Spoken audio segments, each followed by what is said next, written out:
Fala aí, pessoal, muito boa noite. Tudo bom com vocês aí? Para essa terça-feira aqui, dia 14/4, fazendo a nossa live aqui, respondendo algumas dúvidas sobre investimentos, fundos imobiliários no Japão. Eu peço que vocês fiquem à vontade aí, vão colocando aí as dúvidas de vocês, os questionamentos.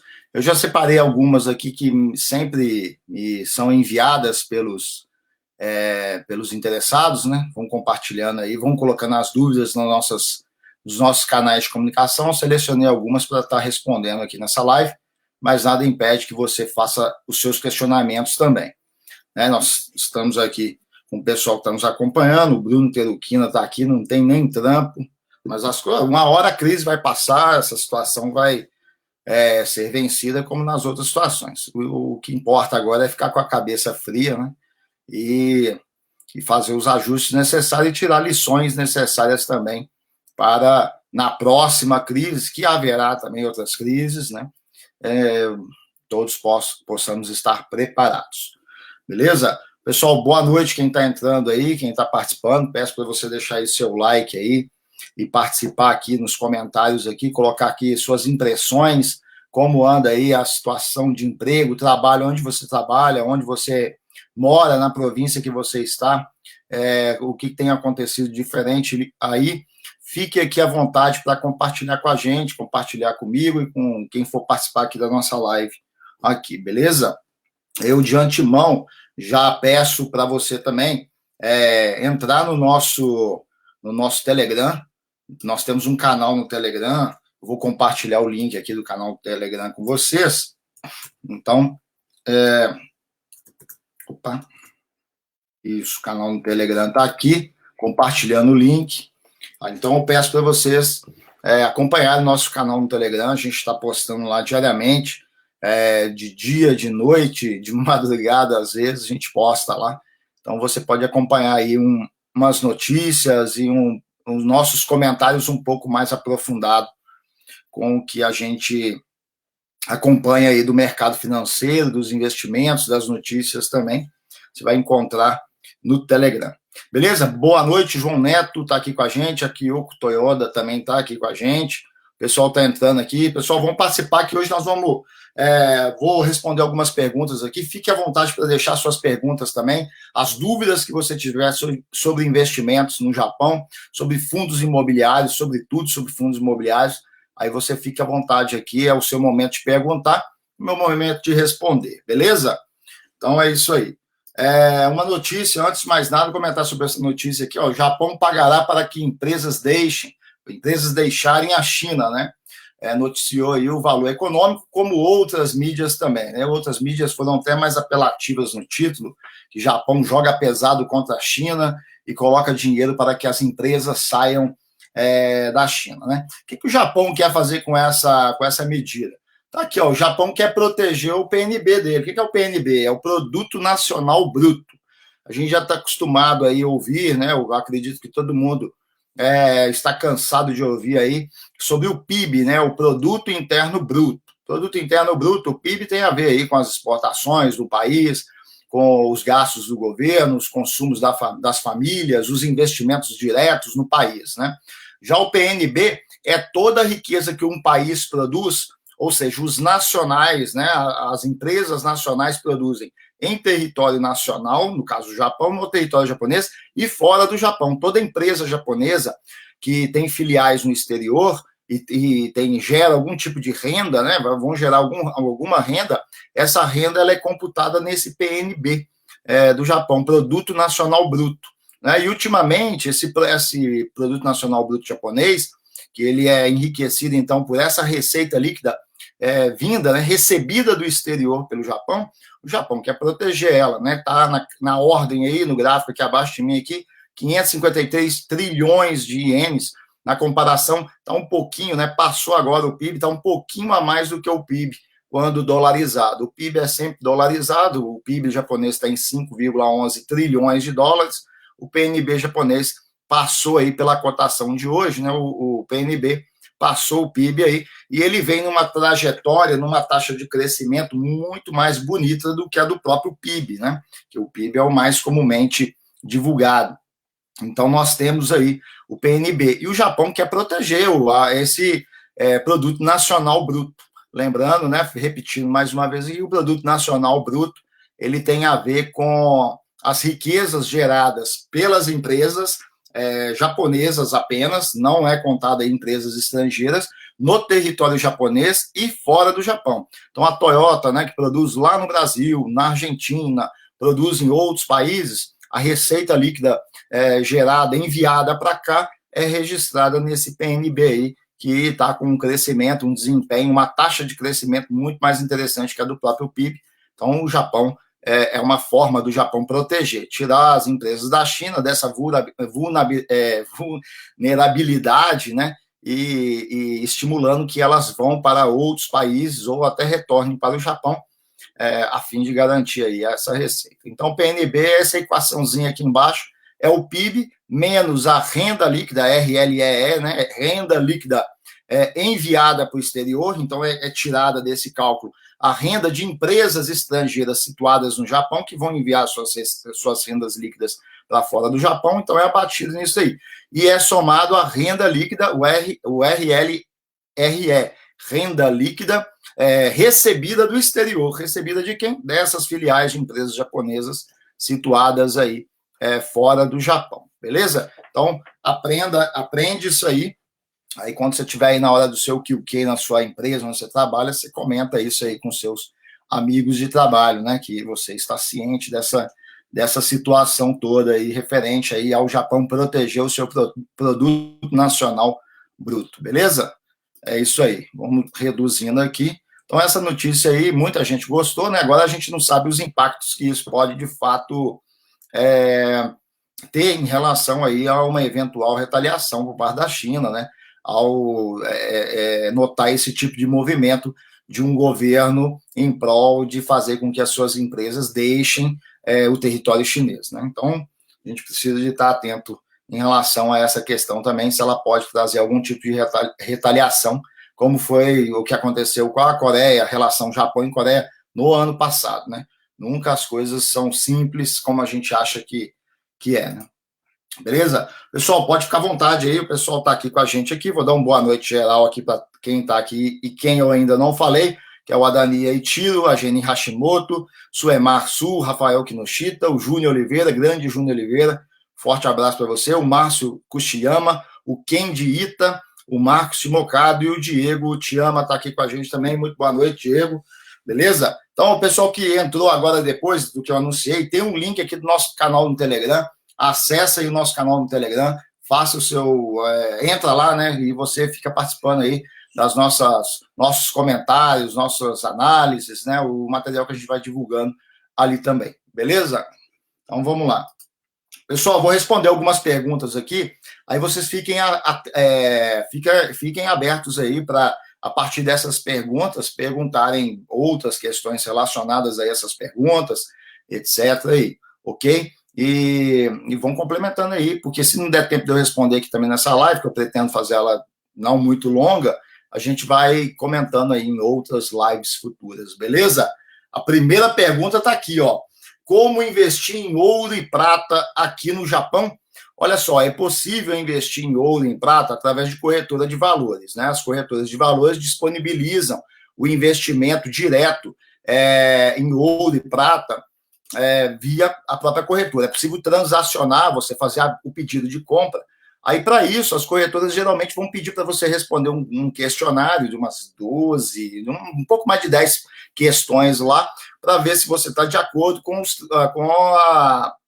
os pré-requisitos, né? Se você entende o risco do mercado, se você está ciente do mercado que você está comprando, e etc. Então, é possível, via corretora japonesa, você fazer compra de ouro, de prata e de platina também. No entanto, a compra direta desses tipos de commodities, elas não têm o benefício do programa de isenção pelo NISA, ok? Esse tipo de compra direta dessas commodities não tem isenção do NISA. Por outro lado, você vai ter alguns produtos financeiros, títulos mobiliários chamados ETF, Exchange Traded Fund, que possibilita que você faça um investimento nesses tipos de commodities via esses fundos de índice, esses fundos negociados em bolsas, que são os ETFs, né? Então, por exemplo, aqui na Bolsa de Tóquio, através do ETF 1540, você investe em ouro. Através do ETF 1541, você investe em platina. Através do ETF 1542, você investe em prata. E através do ETF 1543, você investe até em paládio, né? Então, você tem aí uma gama de metais aí, preciosos e semi-preciosos para você estar investindo. A vantagem do investimento, então, dele sair do investimento direto nas commodities, nessas 3 commodities que é possível você investir diretamente, mas não tem um programa de isenção, é que via ETF você tem o benefício do programa de isenção do NISA, ou seja, o ganho sobre o lucro sobre o ganho de capital, o lucro advindo, né, do ganho de capital é isento, porque você pode cadastrar sua compra, né, sob o regime NISA, né, o Nippon Individual Saving Account. Então, você pode, no momento que você preencher a boleta lá, ordenando a compra de um desses ETFs que eu citei, o 1540 do ouro, 1541 da platina, 1542 de prata, 1543 de paládio, né, até paládio tem aí, você pode classificar essa compra como NISA e ficar isento do ganho de capital que você eventualmente pode ter, né, com a valorização aí desses ETFs. Não vai ter isenção sobre dividendo, porque esse tipo de ETF não paga dividendos, ok? Esse tipo de ETF ligado a commodities não vai te pagar dividendo.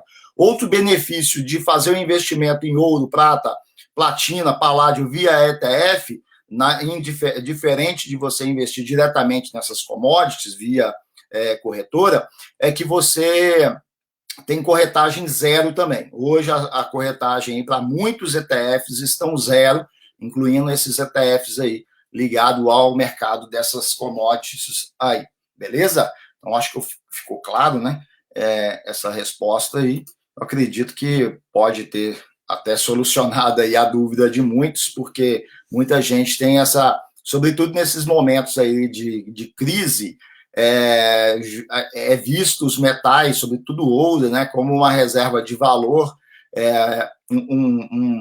um ativo que se valoriza, né, uma commodity que se valoriza aí em relação à depreciação de muitas moedas aí, mundo afora. Beleza, pessoal? Então, como investir em ouro e em prata aqui no Japão, via corretora, você pode fazer o investimento direto e você também pode fazer o investimento indireto, também via corretora, na compra de ETFs. Eu citei 4 ETFs aí, mas tem mais ETFs aí relacionados ao mercado de commodities, mas esses aí são aí um investimento que seria o lastro direto desses ETFs, no ouro puro, na prata pura, na platina pura e no paládio puro. A vantagem desses ETFs, então, isento pelo programa NISA, o ganho de capital, e é coberto pelo programa NISA e corretagem zero, beleza? Vamos lá. Outra pergunta aqui para nós respondermos: como faz para investir na Bolsa de Valores? Precisa de algum escritório intermediando ou dá para fazer diretamente? Olha, você acessa a Bolsa de Valores através de corretora de valores, né? Existe a corretora de valores vai ser o seu agente de custódia e através dela, é ela que vai te dar acesso a este grande balcão de negociações chamada Bolsa de Valores, né, que a Bolsa de Valores é uma empresa, ou em muitos lugares uma sociedade civil, onde se concentra ali as negociações de papéis e títulos mobiliários, né, títulos mobiliários de empresas que abriram capital, que abriram para novos sócios, né, e foram buscar aí investidores, né, a fim de ser sócios dessas empresas. Então, esses títulos são negociados em Bolsa de Valores, e para você ter acesso à Bolsa de Valores, você precisa abrir uma conta em corretora de valores. Então, através da corretora, com a conta em corretora, que você vai preencher a sua boleta de ordem, colocar o código de negociação do ativo que você quer comprar, a quantidade que você quer comprar, o preço que você quer pagar e deixar a sua ordem lá para ser executada, né? Então, é via corretora de valores. Agora, se precisa de um escritório intermediário, não. Você não necessariamente... Você precisa, além da própria corretora, que vai ser o seu veículo que te dá acesso à Bolsa de Valores, a adquirir ou vender ou comprar ativos negociados na Bolsa de Valores, você não precisa de um escritório intermediando que nem te assessorando. Isso não é obrigação você ter, e você não quer dizer também garantias de que você fará melhores investimentos se optar por um escritório que intermedia aí a sua relação com a Bolsa de Valores via corretora. Né? A gente sabe que tem corretoras, sobretudo no mercado brasileiro, as corretoras também disponibilizam assessores de investimento, mas você não necessariamente tem que contar com a ajuda desses escritórios e muito menos dos assessores desses escritórios. Lembrando que, ao contar com a ajuda de tais profissionais também, existe, não é certeza que acontecerá, mas existe o risco do conflito de interesses, onde esses profissionais muitas vezes podem te indicar produtos benéficos primeiro para eles serem comissionados com boas comissões, dependendo de produtos financeiros que eles vão te indicar. Né? Você pega determinados fundos aí que pagam uma comissão maior conforme a corretora distribui esses fundos, e para a corretora distribuir esses fundos, as corretoras contam com um escritório de assessores de investimento, então pode haver esse conflito de interesse. Não é certeza, não vou cometer um erro de julgamento aqui, falar que todo escritório e todo assessor fará isso, mas tem esse risco também, de você, ao ser assessorado por um profissional ligado a algum escritório de assessoria de investimentos, você também incorrer no risco aí de receber recomendação de produtos para investir, somente produtos que, em primeiro lugar, vão atender os interesses do escritório e dos assessores de investimento, que vão receber comissão por indicar esses produtos. A maioria dos escritórios e assessores de investimento oferece essa assessoria gratuita para você, mas ela não é gratuita 100%, eles são comissionados aí pelos produtos que eles distribuem, não é? Então, ao você comprar um produto financeiro que foi recomendação de escritório ou de um agente autônomo de investimento que vai fazer sua assessoria, corre o risco aí dele estar te indicando algo que tem uma comissão melhor para ele. Beleza? É isso aí. O Edson está aqui com a gente, grande Edson. A Vanessa, o Shiro Ueda. O Edson, semana que vem, vai estar aqui com a gente aqui. A gente vai fazer alguns comentários aí de ações e do nosso treinamento que a gente está disponibilizando aí, que está bombando, está avançando bastante aí, tanto em conteúdo, elaboração de conteúdo, criação de conteúdo, agregando muito valor aí para o pessoal que está participando com a gente, beleza? O Kendita já está aí, eu já tinha falado boa noite para ele, boa noite aí, Kendi. Vamos lá, outra questão aqui, pessoal, e você pode ficar à vontade aí para fazer a sua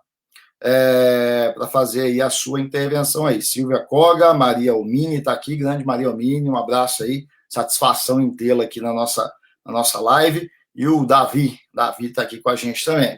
Vamos lá, teria algum título aqui que seja parecido com o título do Tesouro, né? Tesouro Direto Selic do Brasil? Olha, essa pergunta geralmente as pessoas me fazem, eu respondo sempre o seguinte: aqui no Japão existe produto igual ao Selic e ao mesmo tempo não existe.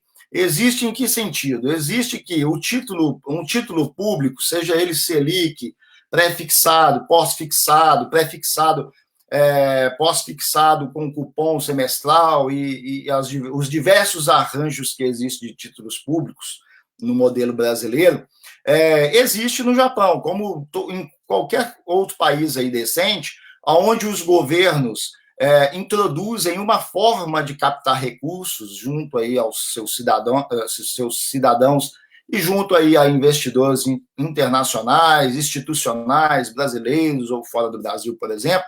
Assim, outros países também possuem essa mesma estrutura chamada título, né? Os bonds, os títulos do Tesouro, aonde ele vai emitir esses títulos de dívida para arrecadar dinheiro e esse dinheiro financiar as atividades do governo. Então, todo país tem isso. Os Estados Unidos têm essa estrutura de emissão de títulos para captar dinheiro, para investir no próprio país, para o governo financiar suas próprias atividades.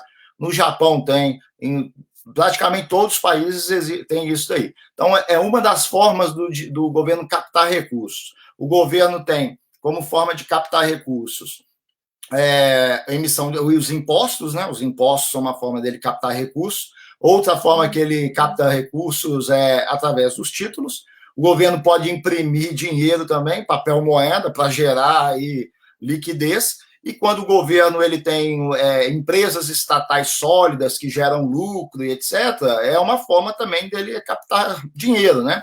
mas na maioria das vezes as empresas estatais elas são deficitárias, né? Elas não entregam aquilo que deveriam entregar como patrimônio público, como algo que é do Estado, né? Que é digamos que é do público. Então, os governos também recorrem a esse instrumento chamado os títulos. Então, neste sentido, pessoal, aqui no Japão nós temos também, semelhante aos títulos brasileiros, existem os títulos aqui. Então, quando eu falo assim, existe e não existe. Não existe o quê? Não existe em relação à questão da rentabilidade, taxa de juros, taxa real, né, ganho real, quando você pega, abate a inflação do que o título paga, ainda tem um spread ali, uma diferença que seria o ganho real, o juro real mesmo.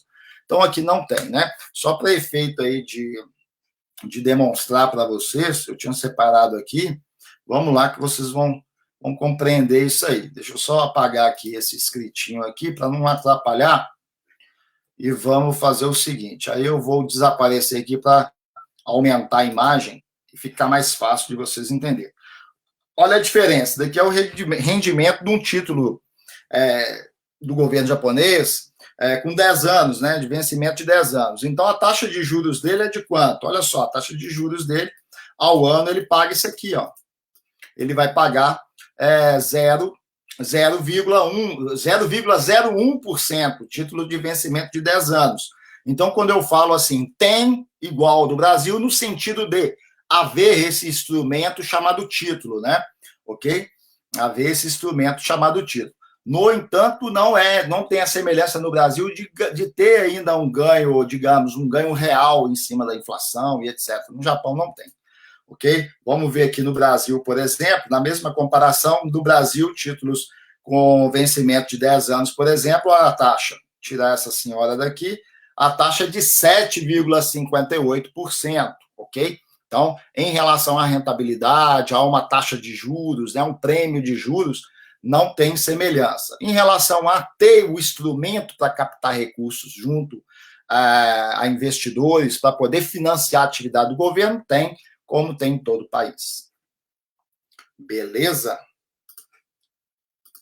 Então, acho que ficou claro aí para todo mundo aí que está nos acompanhando aí. O pessoal está aqui, o Gustavo Ariel Esso, o Adilson Noboro, a Jaqueline Salles, o Cal Tokuda está aqui com a gente também, participando da nossa live aí. O pessoal está quietinho hoje, sossegado. Deixe seu comentário aqui, deixe sua dúvida, a gente vai respondê-la à medida do possível, obviamente, né? Vamos lá. Agora, as perguntas relacionadas aos próprios fundos imobiliários, né? Ó, investindo em J-REITs, recebo dividendos mensais? Quais diferenças com os FIIs do Brasil? Ó, os J-REITs, eles pagam dividendos semestralmente. Então, semestralmente, eles vão pagar dividendo. Apenas um, né? Apenas um fundo de hotel, o Japan Hotel, REIT, código 8985, apenas ele paga dividendo anual. O restante dos demais 62 J-REITs, no Japão são 63 atualmente, teve um processo de fusão aí semanas atrás, era 64, agora são 63 fundos. Dos 63, apenas um paga dividendo anual. Todo mês de março ele paga dividendo. O restante paga semestralmente. Aí cada fundo vai ter o seu semestre de pagamento. Então, assim, se o fundo, por exemplo, um fundo que vai fechar o seu semestre para balanço agora, no dia 30 de abril, em meados de junho, mais ou menos, ele vai fazer a divulgação das demonstrações contábeis. Aí, em julho, ele paga dividendo. Aí, depois, ele fecha o próximo semestre no dia 31 de outubro, né? Ele faz aquela data de fechamento. Aí passa novembro inteiro.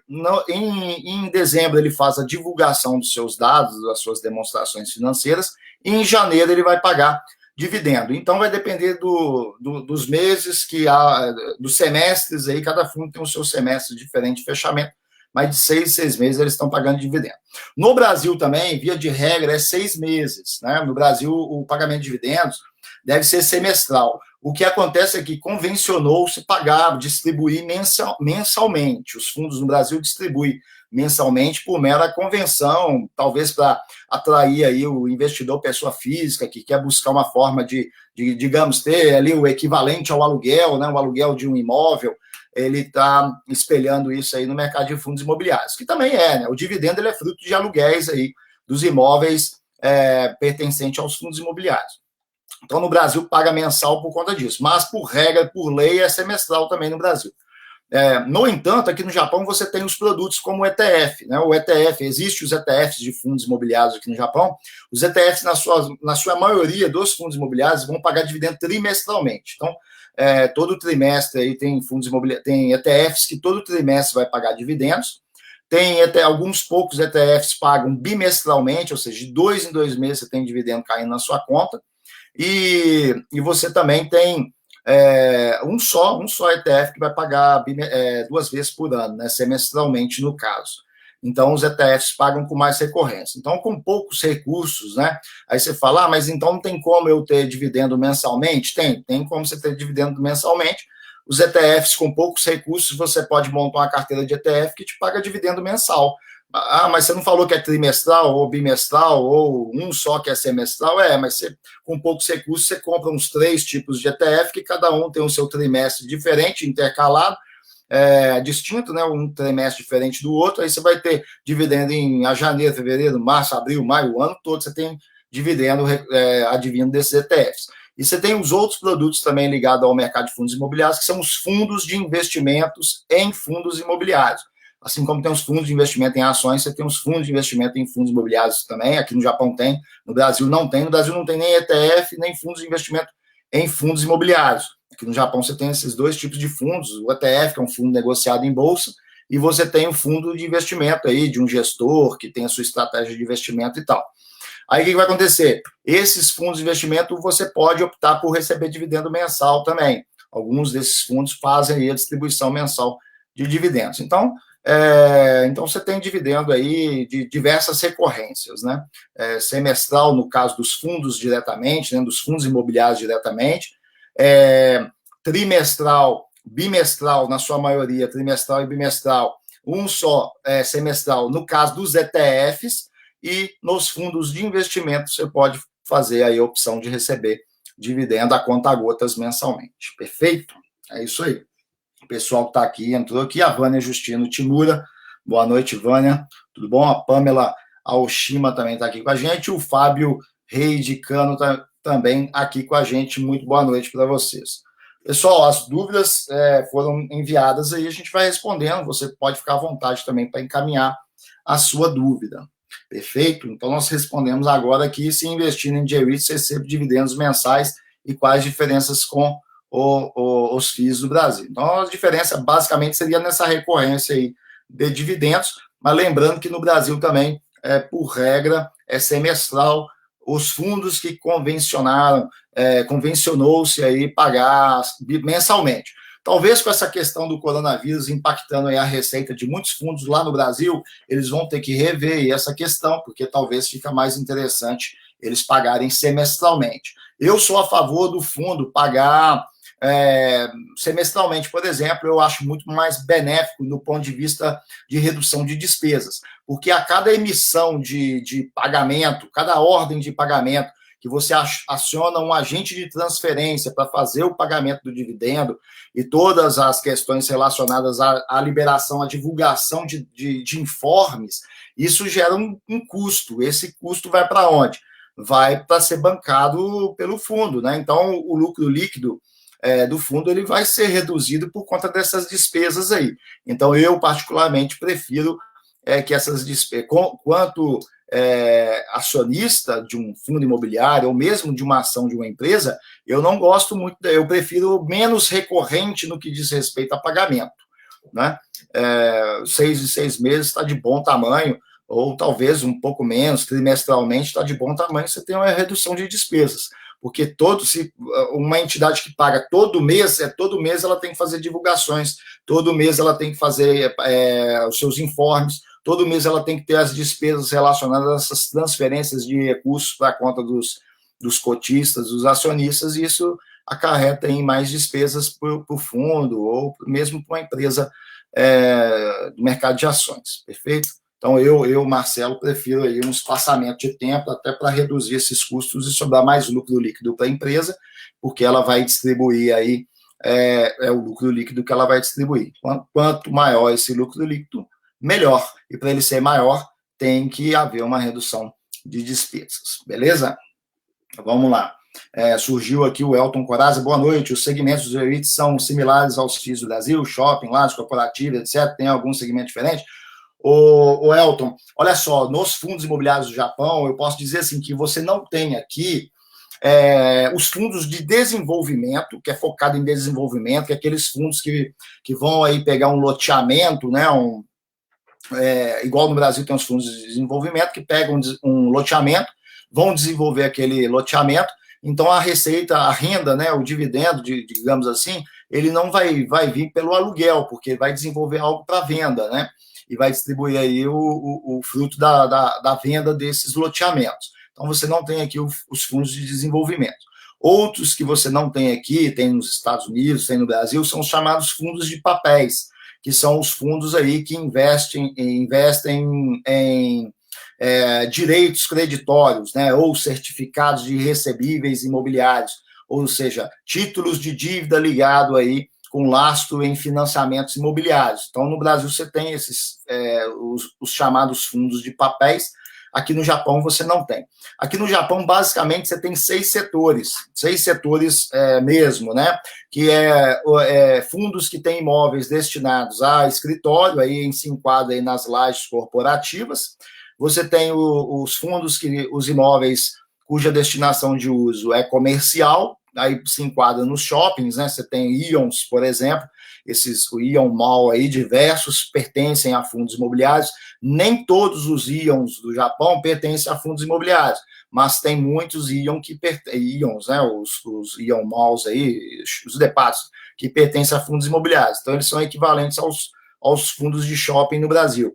Aí você tem também algo que não tem no Brasil, pelo menos eu não tenho conhecimento até agora, sei de uma estruturação que a MRV está tentando fazer para introduzir no mercado brasileiro fundo residencial de prédios, né, de torres habitacionais. Aqui no Japão você já tem, que são os fundos cuja destinação de uso, né, os imóveis que os fundos têm em carteira. Então você tem alguns fundos também que a destinação de uso desses imóveis é para residência. Então são mansions aí nas grandes metrópoles, né, então são fundos residenciais. Outro que você tem também aí são de logística, aí no Brasil tem, no caso, fundo de logística, hotéis também, né? Você tem os fundos de hotéis aqui, os J-REITs, cuja destinação de uso dos imóveis é para atender o setor hoteleiro, e você tem, e hoje reduziu, né, porque houve um processo de fusão, apenas um que é enquadrado como setor de cuidados com a saúde, que no caso do Brasil também seria equivalente aos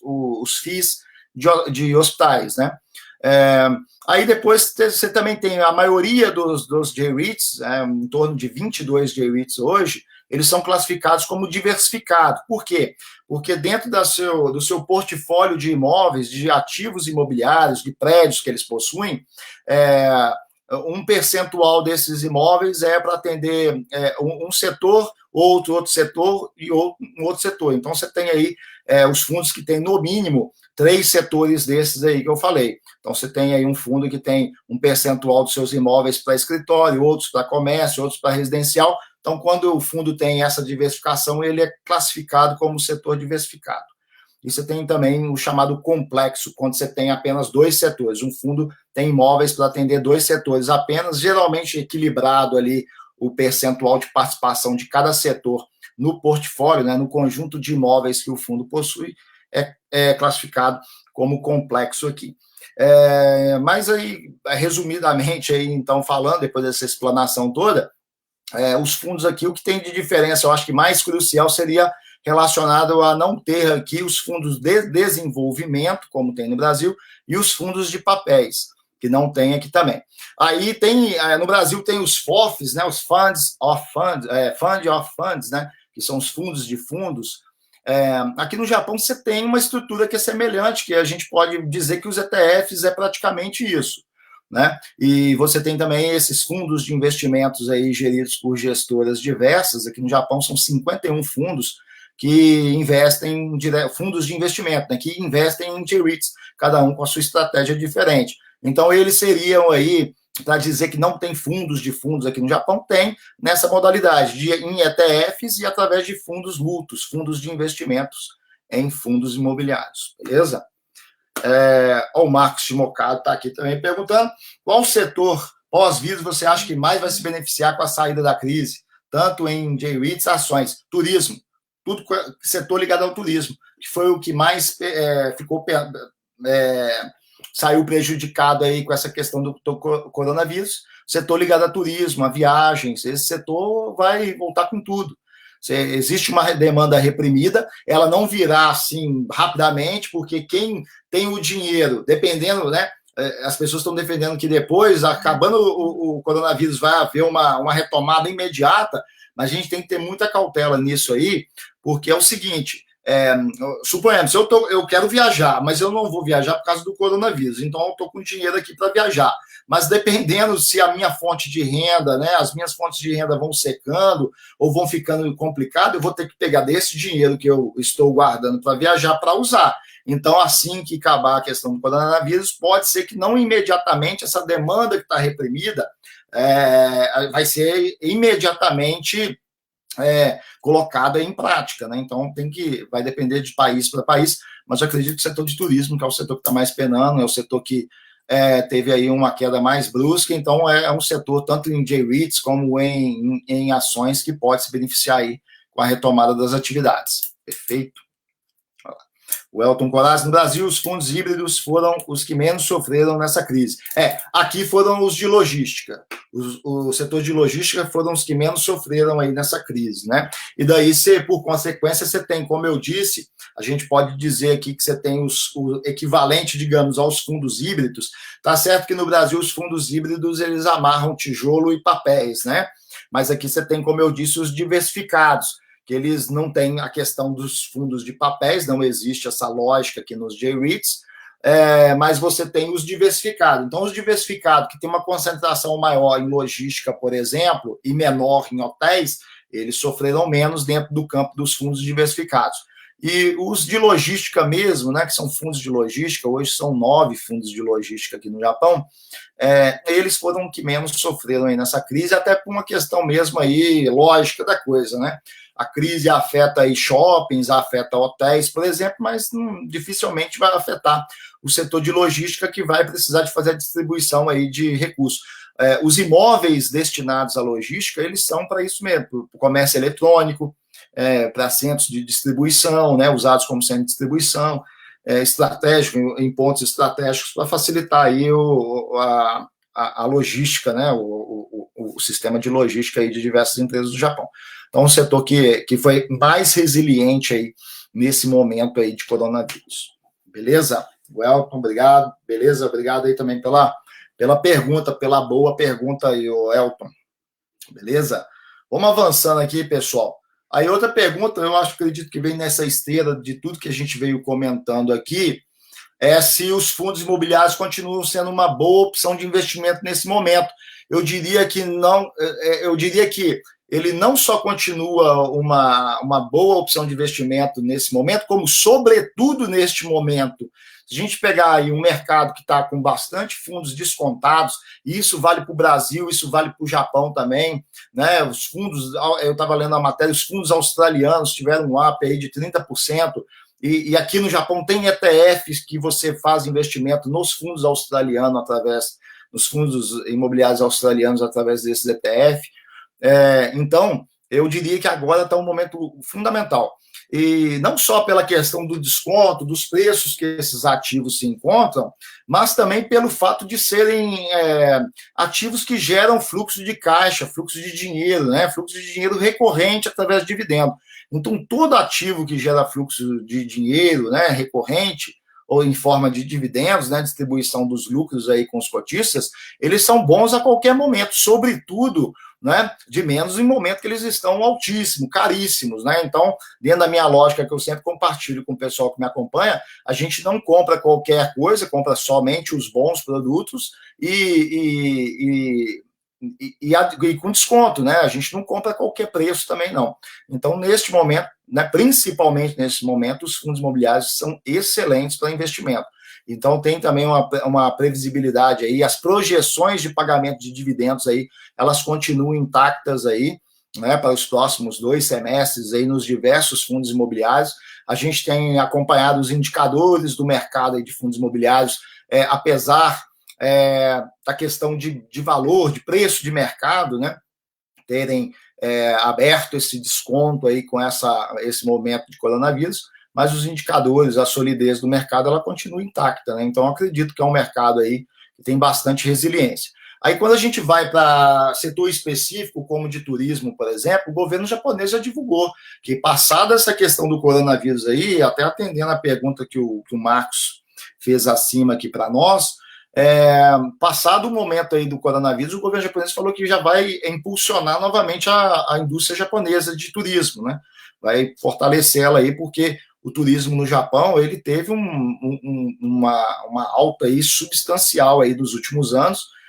O Japão entrou na rota do turismo aí, eu tenho até aqui, eu já apresentei isso em outras lives, né? Eu vou até pegar aqui, mostrar para vocês aí essa questão do turismo no Japão aqui, como o Japão cresceu no turismo, ele entrou na rota do turismo e não pode sair assim de bobeira, né? Então o governo vai injetar capital aí, vai injetar recursos para fazer com que o turismo internacional venha a emplacar aí de vez, né? Deixa eu só pegar aqui, opa, vamos lá. Turismo, entrada de turistas estrangeiros no Japão aí, pegar aqui na sua máxima, né? Ela teve uma queda substancial, aí vocês podem visualizar a queda aqui, ó. Aqui, tá aberto. Ó. Aqui a gente mostra dados, o negócio aqui é coisa séria.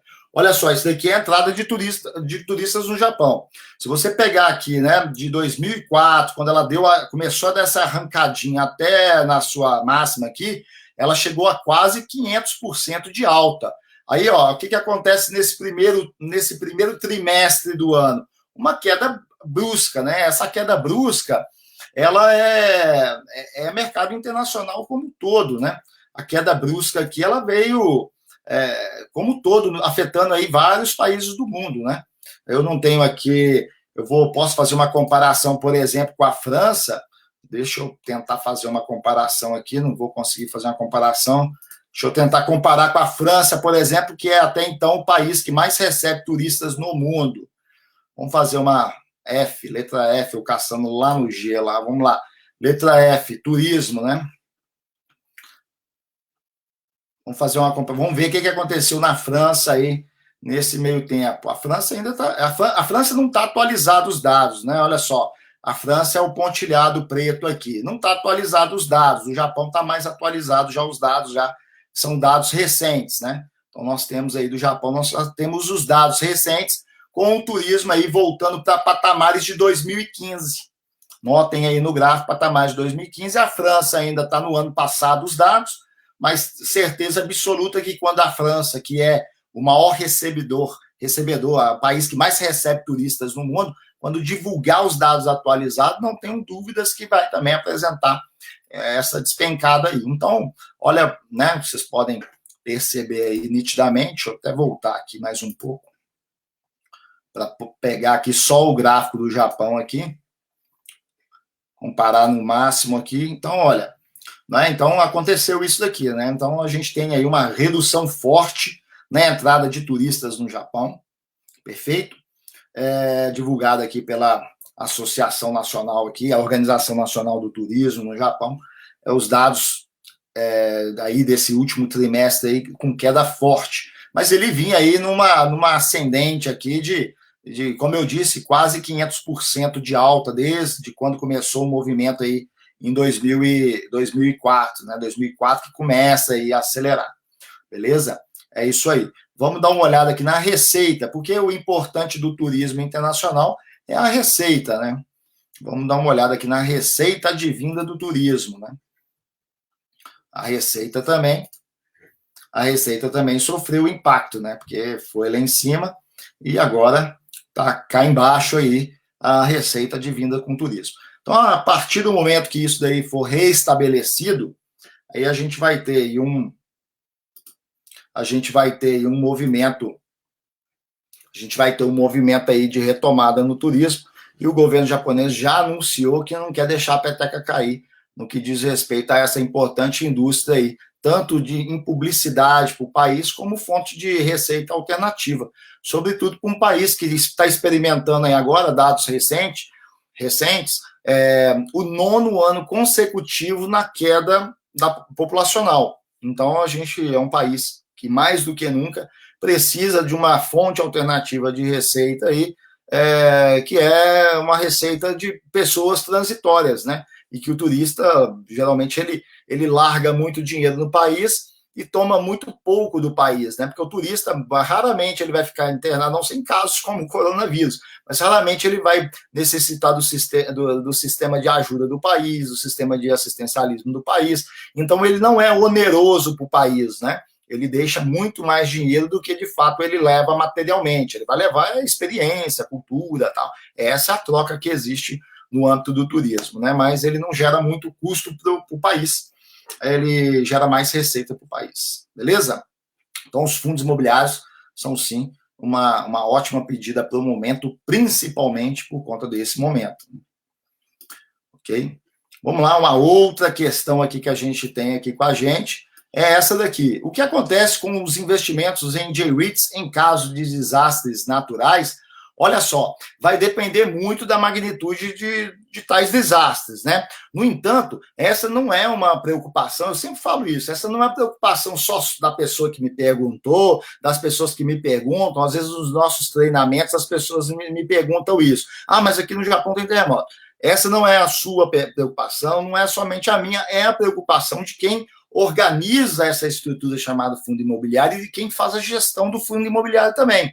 Né? Os ativos, então, por isso, os ativos dos J-REITs, os prédios, né, as torres habitacionais, ou prédios comerciais, ou lajes corporativas, né, prédios de escritórios, galpões logísticos, prédios destinados a grandes hotéis e cuidados com a saúde, né, centros médicos, asilos, que pertencem a fundos imobiliários, eles são, digamos assim, redeados, né, com instrumentos de rede natural aí, do mercado imobiliário chamados seguros. Então, os imóveis dos fundos imobiliários, assim como a minha casa, o seu apartamento, o lugar onde você mora, eventualmente você pode morar aí de aluguel e o seu senhorio aí, né, o dono do seu imóvel, ele vai querer que você contrate um seguro. Os imóveis dos fundos imobiliários também têm seguros. Não só os imóveis têm seguros, como as operações financeiras dos fundos imobiliários, as taxas de juros que eles têm que pagar. Se o fundo imobiliário tem propriedade no exterior,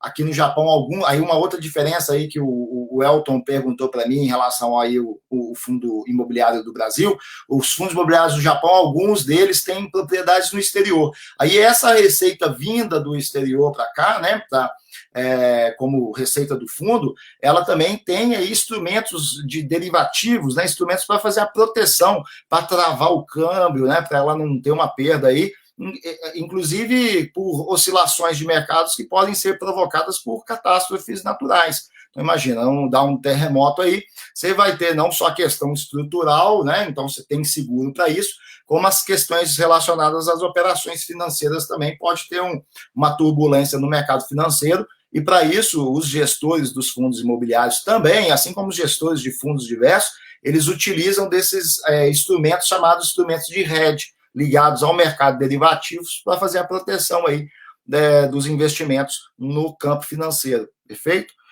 Outro ponto também é que o mercado japonês de REITs, né, de real estate, de fundos imobiliários, ele já está preparado para essa realidade. Essa é uma realidade que faz parte do Japão, né, já desde muito tempo. Então, eles já estão preparados para isso, sim. Né? E, além disso, você tem, assim, no universo dos fundos imobiliários, aqui no Japão, os fundos possuem, assim, na média, muitos imóveis. Em torno, assim, só para te dar uma média aí, para o pessoal que está nos acompanhando, você tem aí, os fundos têm mais de 4.100 imóveis que pertencem aos 63 fundos imobiliários, né? Dá uma média aí de mais de 65 imóveis por fundo imobiliário. Então, você imagina a quantidade de imóveis que os fundos possuem. No Brasil, os fundos imobiliários do Brasil não possuem essa quantidade de imóveis aí, na média, não chega nem perto dessa média de 65 imóveis por fundo. E quando os fundos têm muitos imóveis, eles não têm os imóveis 100% deles. Eles vão ter os imóveis, assim, uma participação no empreendimento. Então, o fundo imobiliário tem uma participação de 30%, 40%, 70% num prédio, né? Aí tem também os fundos que têm 100% de participação no prédio inteiro. Já que no Japão, a maior parte dos imóveis, 100% deles, pertencem aos fundos imobiliários. E aí existe também uma diversificação regional. É óbvio que você vai ter alguns fundos que têm uma concentração maior em Kanto, em Tóquio, né, na grande Tóquio ali, no coração de Tóquio, Shibuya, Shinjuku, Minato, Chiyoda, e também um pouquinho ali também em Yokohama, né, ou seja, nas cidades, as principais cidades da região de Kanto. Mas a maioria dos fundos tem uma diversificação regional muito interessante aí, seja em Kanto, aqui na região de Tokai, em Kinki, em Fukuoka, né, em Kyushu, na região de Kyushu, em Okinawa também, e como eu disse, tem até ativos no exterior, por exemplo, os fundos imobiliários também possuem. Aí outro ponto também em relação aí à questão dos desastres naturais, além dos fundos ter essa diversificação interna em quantidade de imóveis, primeiro ponto, em quantidade de imóveis, em diversificação regional, em tipos e estruturas de construções aí diferentes, você também tem a questão de você, investidor, diversificar a sua carteira, né? Você pode diversificar a sua carteira comprando fundos diversos tipos de destinação de uso, né? Fundos diversos em diversas localidades, quanto mais diversificado, melhor. Agora, se você tiver dificuldade para diversificar isso relativo ao montante de investimento que você precisa para montar uma carteira diversificada, aí você tem os ETFs, por exemplo. Você tem ETF aí que você vai investir em todos os J-REITs, nos 63 J-REITs, por pouco capital. Tem ETF que você investe aí nos melhores pagadores de dividendo também com pouco capital. E investe em mais de 30 J-REITs de uma vez, em mais de 30 fundos imobiliários de uma vez através de um único ETF, né? E tem também forma de você investir para além do Japão. Você investe no mercado americano, no mercado australiano, no mercado asiático, no mercado internacional, nos 20 maiores países, nos 20 países com os maiores, em maior valor de mercado aí de fundos imobiliários. Então, você ainda tem como, além de tudo aquilo que eu falei relacionado a seguro, a compreensão, a noção dos gestores relacionados a esses riscos de terremotos, de catástrofes naturais que existem no Japão, tem você como investidor também fazer aí a sua diversificação também tranquilamente e mitigar qualquer tipo de risco relacionado aí às catástrofes naturais, beleza? É isso aí, pessoal. O Cláudio, a Alicia está aqui com a gente, boa noite, Cláudio. Pessoal, vamos para a última pergunta aqui, que é uma pergunta que é o que a gente tem aqui. Última pergunta, nós já estamos encaminhando também para 1 hora de live aqui. É assim, ó, os dividendos pagos pelos REITs no Japão caem na conta da corretora igual do Brasil? Cai igualzinho? Você abre a conta na corretora, se você não alterar nada, vai cair diretamente na sua conta lá, vai misturar com o seu disponível na conta, se você tiver disponível na conta, disponível é o dinheiro, né? Se você tiver um dinheiro lá não aplicado, tá lá, o dividendo vai cair, vai misturar com aquele dinheiro lá e aí, mas como que eu vou saber se vai misturar? Tem como você acompanhar o histórico de dividendo. Você tem a opção também de pedir para receber isso aí via correio ou cair na sua conta bancária, do seu banco normal aí, banco de varejo que você utiliza para receber seu salário, pagar suas contas. Então tem essa opção também. Mas o que eu recomendo para o pessoal que nos acompanha, os nossos alunos principalmente, é que não faça essa alteração, não deixe automaticamente do jeito que já é o normal de cair na conta da corretora, sobretudo na fase de acumulação de patrimônio, que é fundamental você receber o dividendo e já automaticamente reinvestir esse dividendo, entendeu? Não pegar o dividendo para gastar se você está na fase de acumulação, a não ser que você já acumulou um montante que o que gera para você de dividendo já está dentro do seu propósito, e você vai pegar e vai utilizar para pagar conta, para complementar sua renda de trabalho, ou sua renda de algum negócio que você tenha. Mas fora isso, eu acredito que o ideal é deixar cair automaticamente na conta da corretora mesmo, assim como acontece no Brasil, você deixa cair na conta da corretora e junto com seus aportes, você soma aí esse dividendo que vai caindo, soma com o seu aporte. O aporte é o dinheiro que você coloca. Tem muita gente que pergunta o que é aporte, não sabe o que é aporte. Aporte é aquele montante de financeiro, de dinheiro que você tem, pagou suas contas, tem um dinheiro para investir, que você coloca para investir.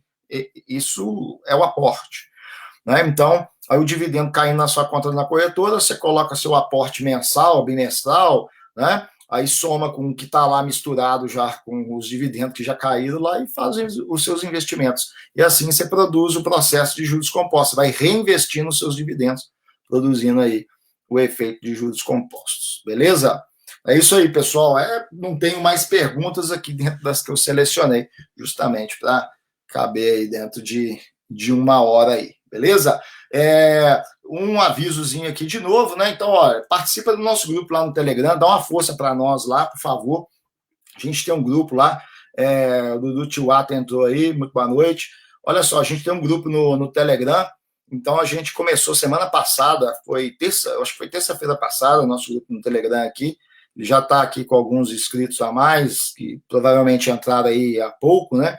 Então eu peço para vocês aí entrar aqui no nosso canal. Eu tenho minha fotinha aqui, mas não é só eu que alimento aqui, não. O Edson Mirra está aqui com a gente também, ok? A Cibele aqui do Mulheres Investidoras do Japão, minha esposa também está participando aqui. E a gente tem outros colaboradores aqui que nos ajudam aí no compartilhamento aí de dados, de análises, notícias que a gente vai acompanhando aí sobre investimento Brasil, Japão, em tudo quanto é lugar aí. Então, participa aí do nosso grupo, o link está aqui nos comentários aqui, beleza? Pessoal, outro recado também que eu tenho para dar aqui, para finalizar, os próximos treinamentos nossos sobre fundos imobiliários, sobre mercado de ações, a gente tem um treinamento também sobre mercado de ações, onde a gente ensina sobre a análise das demonstrações financeiras, os cálculos de valuation, o cálculo, o racional do cálculo, o cálculo via calculador HP, cálculo em planilha também, uma planilha completa com os indicadores econômicos financeiros e valuation, cálculo de valuation. A gente ensina sobre a análise das demonstrações financeiras. Então, esse curso de ação nosso. E o nosso curso aí de fundos imobiliários, né, dos ativos que geram aí fluxo de dinheiro, fundos imobiliários, ETFs, fundos de infraestrutura, esses dois treinamentos que a gente tem disponibilizado aí ao longo dos últimos meses, né, dos últimos anos, a partir de agora vai ser 100% online, né? Então, a gente está viabilizando aí uma forma de trabalhar o conteúdo online ao vivo, né? As aulas, a parte que é aula presencial, a gente transformar em aula online ao vivo, através de plataforma aí de videoconferência, onde todo mundo pode participar, liberando o áudio ali, né, e fazendo as perguntas que julgar necessário aí, como se tivesse numa sala de aula normal, numa aula presencial. Então vai ter essa estrutura, além da estrutura de vídeos gravados. Por esse motivo, né, os nossos fundos aí nosso curso de fundos imobiliários, por exemplo, a gente já tem mais de 15 horas de aulas gravadas, só de aulas gravadas, mais de 15 horas, com mais as nossas lives semanalmente, toda sexta-feira, 9 horas da noite, a gente faz live de, em média, 1 hora e 15 de live aí, a gente faz toda semana acompanhando o mercado, o dinamismo do mercado, a gente faz, e o nosso conteúdo que vai ser também disponibilizado online, ao vivo também, nos nossos próximos treinamentos. E o nosso e-book, por exemplo, de 44 páginas, está indo para mais de 60 páginas para poder dar um suporte aí por conta dessa modalidade que será online, à distância, né? Então, a gente está preparando aí. Então, provavelmente, a próxima aí é bem capaz de o próximo treinamento que a gente divulgar, não sabemos quando, tanto de fundos imobiliários como de ações, será aí 100% online, distribuído nessas duas formas, online ao vivo, né, com plataforma de videoconferência, pergunta e resposta ali no ato, como se você tivesse uma sala de aula presencial, e a parte gravada aí, complementar, que vai dar todo o suporte para essa parte online ao vivo aí, além de material impresso aí, planilhas, áreas de membros, com as nossas planilhas aí de indicadores, para sua tomada de decisão nos seus investimentos, perfeito? Então, são cursos aí que a gente procura entregar de forma mais completa possível, preparando, dando o máximo de embasamento possível para que as pessoas possam entrar no mundo dos investimentos aí e aprender a investir. Beleza? Hayashi Rosângela, né? Boa noite. Marcelo, você teria um e-mail ou outra conta? Eu gostaria de saber mais informações referente aos cursos. Beleza, eu posso disponibilizar, Rosângela. Os links aí do curso, da forma que eles estão agora, né? Tem lá escrito a etapa presencial e tal, É só você desconsiderar a etapa presencial, porque, como eu disse, a etapa presencial vai ser transformada em etapa online, ao vivo, participação via plataforma de videoconferência, aí eu te encaminho aí os links e você tem uma compreensão. Aí qualquer dúvida complementar, não atendida no material explicativo, você pode ligar para mim diretamente, eu vou te passar meu número de telefone também, entrar em contato e fazer qualquer tipo de pergunta aí relacionada aí, que você tem dúvida aí. Perfeito? Pessoal, o Peterson também está aqui com a gente. Boa noite, Peterson. Então, dá uma força para nós aí. Participa do nosso grupo no Telegram, beleza? A gente vai fortalecendo aí a conscientização financeira dos brasileiros no Japão e, sobretudo, aí para aquilo que importa no dinheiro, dá sentido ao dinheiro, que é os investimentos, né? Não adianta só conscientização financeira, parar de gastar, ou economizar e etc., mas você não dá um sentido para o seu dinheiro investindo, né? Tendo uma visão de longo prazo, fazendo a famosa frase, né? Fazendo o dinheiro trabalhar por você. E isso você só obtém através de investimentos e aprendendo investimentos. Beleza, pessoal? Forte abraço para vocês aí. Eu fui. E qualquer dúvida, pode encaminhar para a gente aí que a gente vai respondendo aí uma a uma. Um abraço.